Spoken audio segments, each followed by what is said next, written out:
और अगर आप छीनना चाहते हैं तो क्या हम लोग मुर्दे हैं कि यूं ही छीनने देंगे आपको?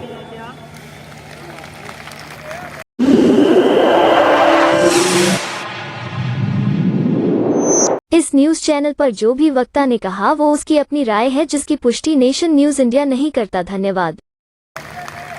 होगी आपके पास ताकत, आपके पास तोप तमंचे होंगे, फौज होगी, पुलिस होगी, लेकिन हम भी तो हैं भाई, ऐसे ही थोड़ी कुछ छिन जाने देंगे।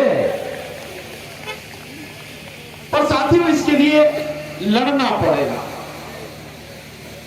बिना लड़े आपको कुछ मिलना नहीं।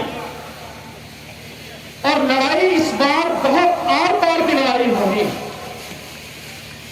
कोई साधारण लड़ाई नहीं है। ये केवल एक मशीन को हटाने भर की लड़ाई नहीं है। ये लड़ाई इस देश के 140 करोड़ नागरिकों और इस देश के 100 करोड़ मतदाताओं के संवैधानिक अधिकार, मूल अधिकार और मानव अधिकारों को बचाने की लड़ाई है साथियों। और किसी भी सरकार को यह हक नहीं है कि इस देश के नागरिकों से वो अधिकार छीनने की कोशिश भी करे, लेकिन कोशिश लगातार की जा रही है और लगातार ये अधिकार छीने जा रहे हैं। माननीय वामन मेश्राम साहब तो बहुत लंबे समय से ईवीएम की बात कर रहे हैं। तो हम लोग 30 मई 2019 जब मोदी सरकार ने दूसरी बार शपथ ली, तब से हम लगातार आंदोलन कर रहे हैं। दिल्ली में जंतर मंतर पर 2019 में 5 बार आंदोलन किया। ईवीएम और वीवीपैट में कैसे गड़बड़ी होती है ये इसी बार नहीं, तब भी हमने उसका डेमोन्स्ट्रेशन करके दिखाया। और किस किस तरह से बेईमानी हो रही है, सारी चीजें एक एक करके लोगों के सामने रखी, जिसका नतीजा है कि आज पूरे देश में हर गांव में, गली मोहल्लों में ईवीएम के खिलाफ आवाज उठ रही है। और केवल उठ नहीं रही, बहुत मजबूती के साथ में आवाज उठ रही है। और ये आवाज साथियों इतनी मजबूती के साथ हमें उठानी है कि न केवल सरकार बल्कि इलेक्शन कमीशन जो इस देश के प्रधानमंत्री की गुलामी में लगा हुआ है, उसको भी ये समझ में आ जाए कि जनता अगर खड़ी हो जाएगी तो बख्शेगी किसी को नहीं, चाहे कोई भी हो। जो हमारे अधिकारों को छीनने की कोशिश करेगा, बख्शेंगे किसी को नहीं। इलेक्शन कमीशन जिसकी जिम्मेदारी है इस देश में स्वतंत्र, निष्पक्ष और पारदर्शी चुनाव कराने की, वो इलेक्शन कमीशन अपनी जिम्मेदारी न निभा के, अपना संवैधानिक दायित्व न निभा के सरकार की गुलामी में लगा हुआ है। माना मैंने कि इलेक्शन कमीशन को आज की तारीख में मोदी जी ने पूरी तरह से अपने हाथ में ले लिया है कि जिसको चाहेंगे वो बनाएंगे, लेकिन पहले भी तो सरकार ही बनाती थी इलेक्शन कमीशन को। बावजूद उसके इस देश ने टीएन शेषन जी जैसा इलेक्शन कमिश्नर देखा है, उनको भी तो सरकार ने नियुक्त किया था, लेकिन उस व्यक्ति ने अपने आप को मानसिक गुलाम न बना के देश के संविधान और देश की जनता के प्रति ईमानदारी से अपनी जिम्मेदारी निभाई और किसी भी सरकार की बात न मानकर स्वतंत्र, निष्पक्ष और पारदर्शी चुनाव कराया। ये सारी व्यवस्था देश के संविधान में है, ऐसा कुछ भी नहीं है कि जो संविधान में ना हो। अभी आदरणीय प्रदोष मिश्रा साहब ने उस अमेंडमेंट के विषय में बताया आपको, जो बाबा साहब ने इलेक्शन कमीशन के विषय में लेकर आए, और बहुत ही सावधानी से इलेक्शन कमीशन को स्वतंत्र रखा जाए, उसकी सारी व्यवस्था देश के संविधान में अनुच्छेद 324 में की गई है। और इलेक्शन कमीशन पूरी तरह से निष्पक्ष है, इसके लिए हर वो कदम उठाया गया, हर वो व्यवस्था की गई जिससे इलेक्शन कमीशन पूरी तरह से सरकार के दबाव से मुक्त रहे और ईमानदारी से अपना कर्तव्य निभा सके। इसीलिए इलेक्शन कमीशन जिस दिन से नियुक्त होता है और जिस दिन तक का उसका कार्यकाल रहता है, टेन्योर रहता है, उसकी सारी सुविधाओं में, उसके वेतन में, उसके अधिकारों में, उसकी शक्तियों में किसी भी तरह का फेरबदल नहीं किया जा सकता। यह संविधान में व्यवस्था है।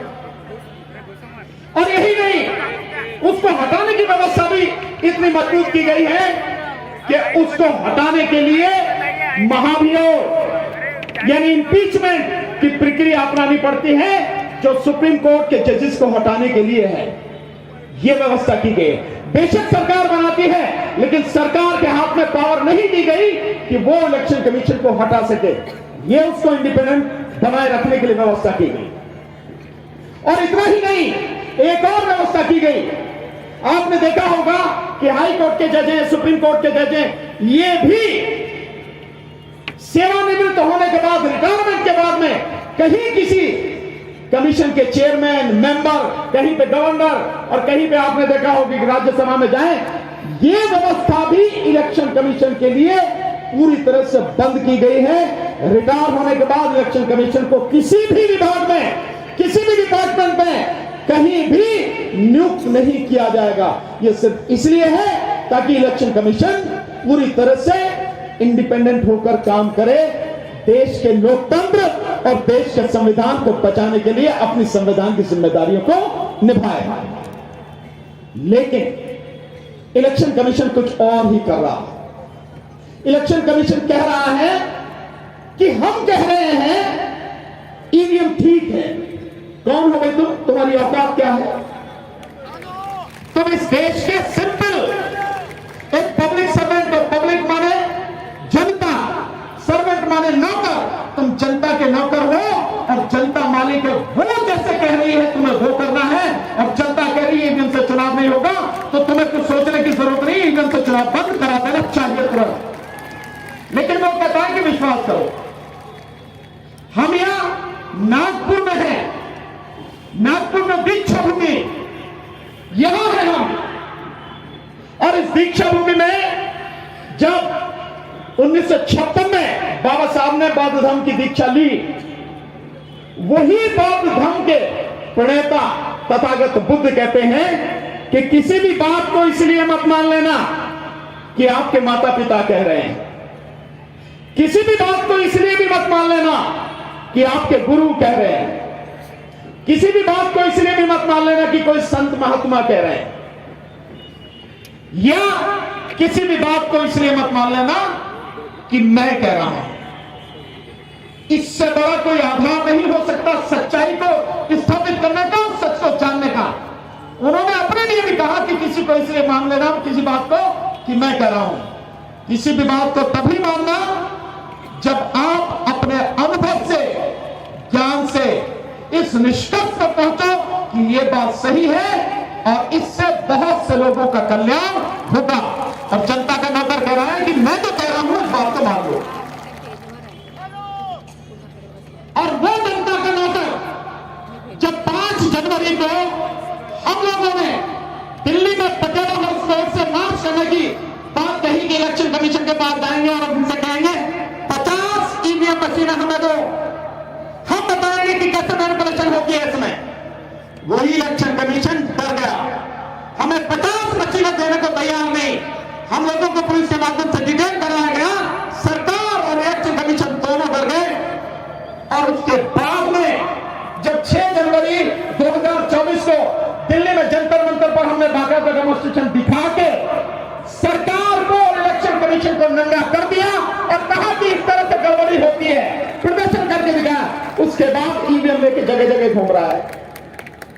40,000 गाड़ियां उतारी हैं इलेक्शन कमीशन ने। इलेक्शन कमीशन का तो नाम है, वैसे तो मोदी जी ने उतारी है, तो उस पर लिखा हुआ है ना गाड़ी पे, मोदी की गारंटी, ये लिखा हुआ। सो आप जो दुनिया को बताते फिर रहे हो, लोगों को बताते फिर रहे हो, उनसे साइन कराते फिर रहे हो, हमें दिखाओ ना। ये क्या बताएंगे लोग? इन्हें क्या पता है?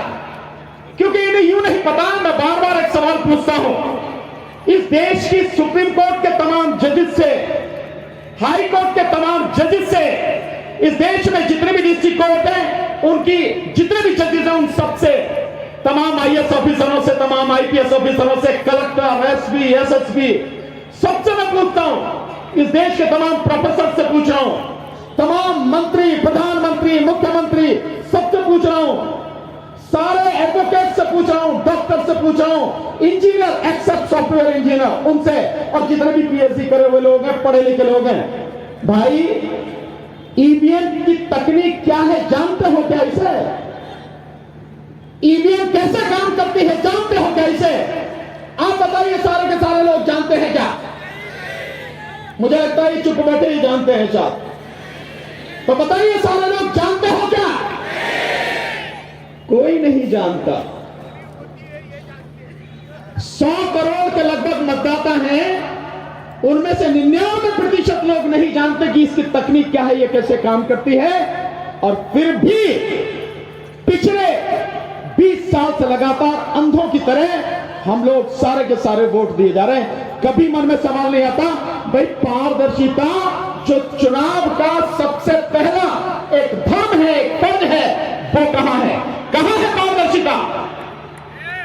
3 मशीनें इस्तेमाल होती हैं, एक में बटन दबाया जाता है, दूसरे में 7 सेकंड के लिए फोटो दिखाई जाती है।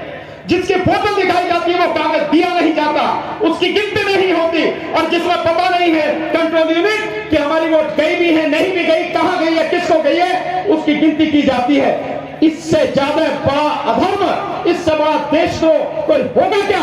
लेकिन बावजूद सरकार इसको लगातार बरकरार रखने चाहती है। लेकिन मोदी जी, आप इस बार बहुत ध्यान से सुन लें, इस बार हम 2024 का लोकसभा चुनाव ईवीएम से नहीं होने देंगे। आप में जितनी ताकत लगा लो, इलेक्शन कमीशन में जितने दफे लगा ले, ये देश की जनता इस बार बताएगी कि चुनाव वैसे होगा जैसे हम चाहते हैं, और वो केवल और केवल बैलेट पेपर से होगा। साथियों, इसलिए साथियों, आप सबको कमर कसनी होगी। ध्यान रखना, हमें वोट डालने जरूर जाना है। वोट चाहे जैसे भी हो, हमारी पूरी कोशिश है कि चुनाव बैलेट पेपर से हो। लेकिन अगर परिस्थितियां किसी तरह की हुई, फिर भी वोट डालने जाना है। यह नहीं सोचना कि जीतेगा ये तो यार वोट डाल के क्या करेंगे, नहीं, वोट डालने जरूर जाना है। सारी व्यवस्था है आगे तक की, ऐसा कुछ भी नहीं है जो हमने छोड़ रखा है। साथियों, इस बार मोदी को घुटनों पर लेकर आएंगे और मोदी सरकार को उसकी औकात दिखाएंगे। साथियों, जो उन्होंने अब तक किया है वो आगे होने नहीं देंगे किसी भी कीमत पर, चाहे कुछ भी हो जाए। क्यों नहीं होने देंगे साथियों? अगर देश में अदालतों को, हालांकि इस बार उम्मीद सी जगी है कि जब इलेक्टोरल बॉन्ड के विषय में इतना बढ़िया फैसला सुप्रीम कोर्ट का आया है, तो एडीआर की ईवीएम को लेकर जो पिटीशन पड़ी हुई है, जिसमें आर्गुमेंट हो चुके हैं, जजमेंट आया नहीं है, हम सब लोग उम्मीद करते हैं कि उस पर भी इलेक्टोरल बॉन्ड की तरह बढ़िया जजमेंट आएगा और ईवीएम बैन होगी। लेकिन कह कुछ नहीं सकते। तो सुप्रीम कोर्ट जिसको सुमोटो एक्शन लेना चाहिए, वो भी सुमोटो एक्शन नहीं ले रही। मैं क्यों कह रहा हूं ये बात इसलिए कह रहा हूं साथियों कि हमारे भाई राजेंद्र पाल गौतम जी ने अभी BEL, भारत इलेक्ट्रॉनिक्स लिमिटेड, जो कंपनी है जो ईवीएम बनाती है, वीवीपैट बनाती है, जिसका जिक्र किया है, जिसमें 7 में से 4 डायरेक्टर बीजेपी के हैं। और क्या करते हैं वो? उस कंपनी को पूरी तरह से उन्होंने होल्ड कर रखा, उनके कब्जे में है। मतलब बहुत अजीब सी बात है कि जो कंपनियां ईवीएम और वीवीपैट बना रही हैं, ECIL, electronic corporation of India limited, Hyderabad, और दूसरे BEL, Bharat electronics limited, Bangalore, ये दोनों की दोनों कंपनियां भारत सरकार की कंपनियां हैं। भारत सरकार जो बेईमानी कर लगातार जीत रही है, जो 3 राज्यों में भी कांग्रेस के हाथ से बनी हुई सरकार जिन्होंने छीन ली, राजस्थान, मध्य प्रदेश और छत्तीसगढ़ से, वही जो बीजेपी है, उसी को सारी जिम्मा दिया हुआ है ईवीएम और वीवीपैट मशीन बनाने का। सो भारत सरकार की कंपनियां हैं और उन भारत सरकार की कंपनियों में भी बीजेपी के पदाधिकारी डायरेक्टर हैं। 4 डायरेक्टर जो हैं, एक तो है मिस्टर पार्थ सारथी जो बीजेपी का ओबीसी मोर्चा है, उसके वो राष्ट्रीय सचिव हैं जो इंडिपेंडेंट डायरेक्टर हैं। और इसके अलावा एक मिस्टर कजारिया वाला है, कचारिया करके हैं, कचारिया वहां के हैं श्याम जी भाई कचारिया, वहां से है गुजरात से, और गुजरात के राजकोट जिले के जिला अध्यक्ष हैं बीजेपी के। साथ में शंभुनाथ यादव है जो बनारस से है, उत्तर प्रदेश प्रधानमंत्री की कॉन्स्टिट्यूंसी से वाइस प्रेसिडेंट है बीजेपी के। और एक मैडम है वो वहां से है बिहार से, जो वाइस प्रेसिडेंट रही है बीजेपी के। ये 4 लोग इंडिपेंडेंट डायरेक्टर हैं और ये वो काम कर रहे हैं जो वीवीपैट और ईवीएम को बनाने का, और उसमें सीक्रेट इंक्रिप्टेड सोर्स कोड जो मेन सॉफ्टवेयर है जिसको लिंक किया जाता है उसके साथ में जो सिम है उसके साथ में जो किया जाता है, ये लोग जब ईवीएम ही ये बना रहे हैं, वीवीपैट ही ये बना रहे हैं, और इलेक्शन कमीशन वैसे काम कर रहा है जैसे सरकार कर रही है, प्रधानमंत्री कह रहे हैं। सो इलेक्शन कराने वाले वो, मशीन बनाने वाले वो, तो जीत के कौन आएगा? वही आएंगे ना। तो क्या सिर्फ इसी बात पर सुप्रीम कोर्ट को सुमोटो एक्शन नहीं लेना चाहिए? इससे बड़ी एविडेंस क्या होगी? जो ये बीएल है ये सरकार की जो मिनिस्ट्री ऑफ डिफेंस है, मिनिस्ट्री ऑफ डिफेंस के अंडर में है। ये राजनाथ सिंह जिसके मंत्री हैं, रक्षा मंत्री हैं। सो ये सारी चीजें होने के बावजूद भी, और ये जो सारी इंफॉर्मेशन निकल के आई है, एक EAS शर्मा है जो गवर्नमेंट ऑफ इंडिया में सेक्रेटरी रहे, रिटायर हैं, उन्होंने बाकायदा कंप्लेंट करी है इलेक्शन कमीशन ऑफ इंडिया को, बावजूद उसके कुछ नहीं हो रहा, कुछ नहीं किया जा रहा। इसीलिए मैं बार बार कहता हूं कि आज की तारीख में केवल और केवल जन आंदोलन ही इस देश को बचा सकता है। साथियों, ये लड़ाई आर पार की लड़ाई अब होने वाली है और पूरी ताकत से आपको लड़नी है। आप केवल नागपुर से नहीं है, पूरे विदर्भ के इलाके से आप आए हैं। ये विदर्भ की आवाज न केवल महाराष्ट्र में बल्कि पूरे देश में जबरदस्त तरीके से गूंजनी चाहिए। और इस बार चाहे जो भी हो जाए, ईवीएम से चुनाव हम होने नहीं देंगे। साथियों,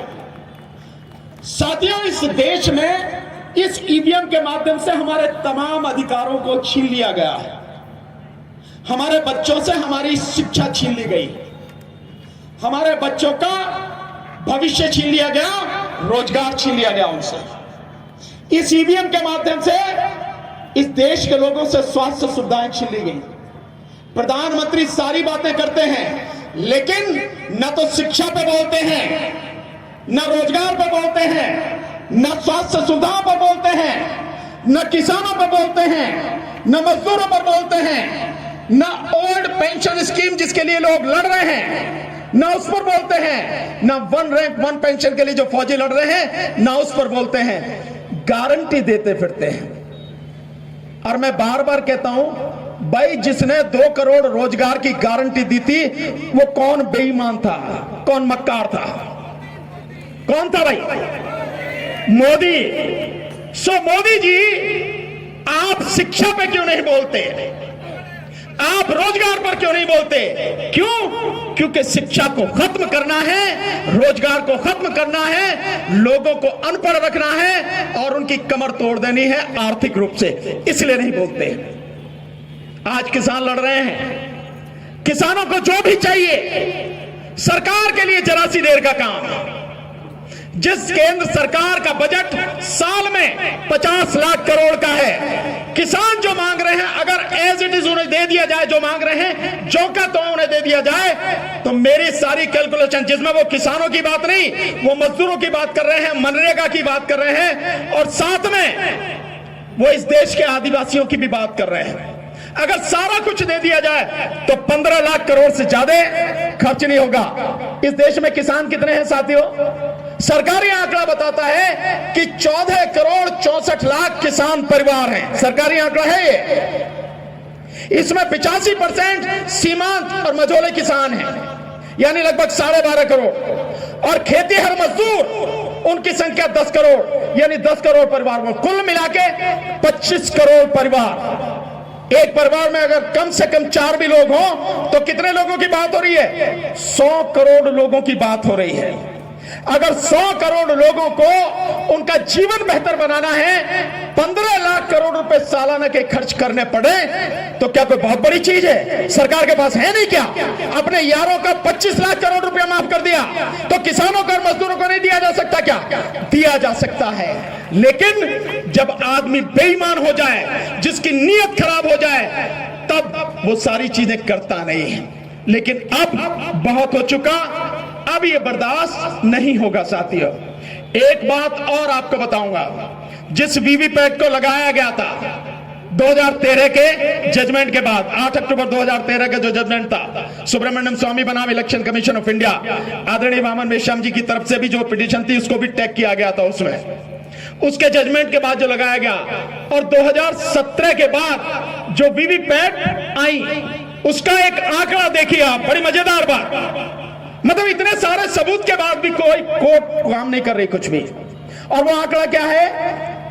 22 जनवरी 21 या 22 जनवरी 2022 को इलेक्शन कमीशन ने ECIL हैदराबाद को और BEL बेंगलोर को और BEL पंचकुला को एक लेटर लिखा, और उसमें कहा, ECIL से कहा कि तुमने जो मशीनें दी थी 4 लाख वीवीपैट खराब हैं, और BEL बेंगलोर को कहा कि तुमने जो मशीनें दी थी उसमें 1,85,000 मशीनें खराब हैं, और BEL पंचकुला को जो कहा कि तुमने जो मशीनें दी थी उसमें 65,000 वीवीपैट मशीनें खराब हैं। कुल 37%, यानी 17.5 लाख में से 6.5 लाख मशीनें खराब हैं। ये लेटर कब दिया? 2022 में। वीवीपैट कब आई? 2018 में। उसके बाद में लोकसभा का इलेक्शन 2019 में हो गया और कई राज्यों में चुनाव हो गए। तो जहां जहां ये खराब मशीनें लगी, क्या वहां इलेक्शन सही हुआ होगा? नहीं हुआ होगा। ये सारी गड़बड़ी होने के बावजूद भी कोई सुनने को तैयार नहीं है। लेकिन अब सुनेंगे। अब जिस तरह से मशीनें लेके भाग रहा है इलेक्शन कमीशन, ध्यान रखिए, मैं विश्वास दिलाता हूं इन मशीनों को डिब्बे में बंद करके रखेगा। ये चुनाव जो होगा वो बैलेट पेपर से ही होगा। एक बात और कहना चाहूंगा, जो पॉलिटिकल पार्टियां हैं, इस लड़ाई को लड़ने की जिम्मेदारी तो उन्हीं की थी। सबसे ज्यादा नुकसान तो उन्हीं को हुआ है या होगा। इस विषय में उन्हें सबसे मजबूती से आवाज उठानी चाहिए। माननीय राहुल गांधी जी न्याय यात्रा लेकर चल रहे हैं। आपको जरूरत क्या है न्याय यात्रा लेने की, करने की? देश की जनता आपको वैसी वोट दे रही है, बता तो लो। आप इन्हें बता नहीं पा रहे। इस न्याय यात्रा की जगह इस न्याय शब्द को कुछ देर के लिए हटा के ईवीएम यात्रा कर दो, आप देखिए कि क्या तूफान उठेगा पूरे देश में। लेकिन समझ नहीं आ रही है बात कि कौन उनको सलाह दे रहा है, किस तरह से वो काम कर रहे हैं। उनके पिताजी के सबसे बड़े तकनीकी सलाहकार सैम पित्रोदा इस देश में संचार क्रांति को लाने वाले, कंप्यूटर को लाने वाले शिकागो में रहते हैं। राहुल गांधी की ओवरसीज यानी विदेशों में जितनी भी मीटिंग होती है सबको वो मैनेज करते हैं, सबकी व्यवस्था वो करते हैं। वो कह रहे हैं कि ईवीएम में गड़बड़ी होती है और विपक्ष को इकट्ठे होकर इसके खिलाफ लड़ना चाहिए। बावजूद उसके उनकी समझ में नहीं आ रही। बहुत अजीब सी स्थिति है कि उनकी समझ में नहीं आ रही। मैंने 9 फरवरी में एक मीटिंग हुई थी, माननीय दिग्विजय सिंह वहां पर आए थे, कांग्रेस के नेता। मैंने उनके सामने ही ये सारी बातें कही। क्यों नहीं बचता राहुल गांधी जी, क्यों नहीं बचते सोनिया जी, घर के तरफ क्यों चुप है? अगर देश में कोई तबाही होती है ईवीएम की वजह से, तो जितनी जिम्मेदार बीजेपी या मोदी सरकार है उतनी ही जिम्मेदार कांग्रेस भी होगी और बाकी विपक्षी पार्टियां भी होंगी। आप इससे बच नहीं सकते हैं। जो काम आपको करना है उसे करना चाहिए, नहीं तो देश तबाह हो जाएगा। और अब देश के लोगों के पास केवल और केवल ये मई तक का ही समय है। अगर एक बार ईमानदारी से लड़ लिए तो देश का इतिहास कुछ और होगा, तस्वीर कुछ और होगी। और अभी भी अगर बैठे रहे, चुप रहे, बोले नहीं, डरते रहे, तो साथियों सब कुछ आपकी आंखों के सामने तबाह होगा। आपकी नस्लें और फसलें दोनों तबाह हो जाएंगी, आप बचा नहीं पाएंगे। और इसके लिए जिम्मेदार एक ही व्यक्ति होगा, और वो है देश के प्रधानमंत्री नरेंद्र दामोदर दास मोदी। ये बात आप सबको समझने की जरूरत है साथियों, अन्यथा कुछ बचेगा नहीं। अगर चुनाव ईवीएम से हुआ, मैं बार बार कह रहा हूं, आपके यहां कहते जा रहा हूं, अगर चुनाव ईवीएम से हुआ तो मोदी निश्चित रूप से जीत के आएगा।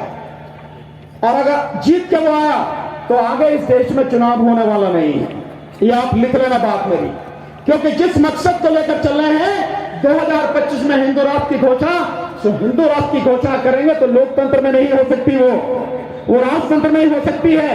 और राजतंत्र थानों से चलता है, अदालतों से नहीं चलता। तो वकील भी समझ रहे हैं कि उनके काले कोट भी खुट्टी पर टंग रहे हैं कि जब अदालत ही नहीं रहेंगे तो तुम्हें कौन पूछेगा, कहां जाओगे। और जिस तरह से इस देश के संघीय ढांचे को खत्म करने की लगातार कोशिश की जा रही है सरकार द्वारा, मोदी सरकार द्वारा, उसके बाद जो विधायिका हैं, जो ये आपकी विधानसभाएं हैं, ये भी बचने वाली नहीं है। क्योंकि जब केंद्र से राज होना है, राजतंत्र चलना है, तो विधानसभाओं की क्या जरूरत है। इस बात को सब लोगों को समझने की जरूरत है साथियों। रही दूसरी बात, आप में से किसी को डरने की जरूरत नहीं है। किससे डरते हो? उस आदमी से जो एक सवाल अगर पूछ लिया जाए, एक सवाल अगर पूछ लिया जाए तो उसकी टांगें यूं कांपने लगती। उस आदमी से डरो, नरेंद्र मोदी से। जो आदमी हर चीज को छुपाता है, जो व्यक्ति सच को सामने आने नहीं देता, जो व्यक्ति झूठे आंकड़े पेश करता है, गुमराह करता है, उस आदमी से डर रहे हो आप। 10 साल में हिम्मत नहीं हुई इसकी कि एक प्रेस कॉन्फ्रेंस कर ले, उस आदमी से डर रहे हो। मुझे और महमूद कराचा को हत्या करने की सीधी सीधी साजिश प्रधानमंत्री नरेंद्र मोदी और अमित शाह की है, हमें जानकारी मिली है। कहीं भी मारा जा सकता है, पर जब तक मौत नहीं आई उसका बाल भी बांका कोई नहीं कर सकता।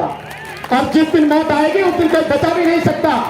बावजूद उसके हम उसकी आंखों में आंख डाल के उसके साथ संघर्ष कर रहे हैं और चैलेंज करते हैं कि मोदी जी, अगर आपको देश के लोग इतना ही पसंद करते हैं, आपकी मन की बात का इतना ही असर है, आपकी गारंटी का इतना असर है, 2024 का चुनाव ईवीएम से नहीं बैलेट पेपर से होने दो। और उसके बाद अगर तुम 40 सीटें भी जीत चले जाओ, हमेशा के लिए समाज और राजनीति छोड़ देंगे साथियों। हिम्मत नहीं है, सिर्फ डरना किसी से नहीं है साथियों। अब डर के कभी जंग लड़ी नहीं जाती, जीती नहीं जाती। पूरी ताकत से लड़िए, पूरे विश्वास से लड़िए। जनता जब खड़ी हो जाती है ना, उसके कदमों की आहट से ही सरकारें खत्म हो जाती हैं। इस चीज को समझो आप, इतिहास इस बात का साक्षी है। आपने मुझे बहुत ध्यान से सुना, यहां सम्मान देकर मुझे बुलाया, बोलने का मौका दिया। मैं आप सबका और इस परिषद का, ईवीएम इंडिया अगेंस्ट ईवीएम और उससे जुड़े हुए जितने भी संगठन हैं, सभी साथियों का बहुत बहुत आभारी हूं, बहुत बहुत धन्यवाद करता हूं। और उम्मीद करता हूं कि ये बात जो आज मैंने कही है आपसे, इस बात को घर घर तक पहुंचाओगे और कम से कम महाराष्ट्र में ईवीएम किसी गांव में घुस नहीं जाए, इसकी जिम्मेदारी आपकी है। बहुत बहुत शुक्रिया। जय भीम, नमो बुद्धाय, आदाब, सत श्री अकाल, नमस्कार।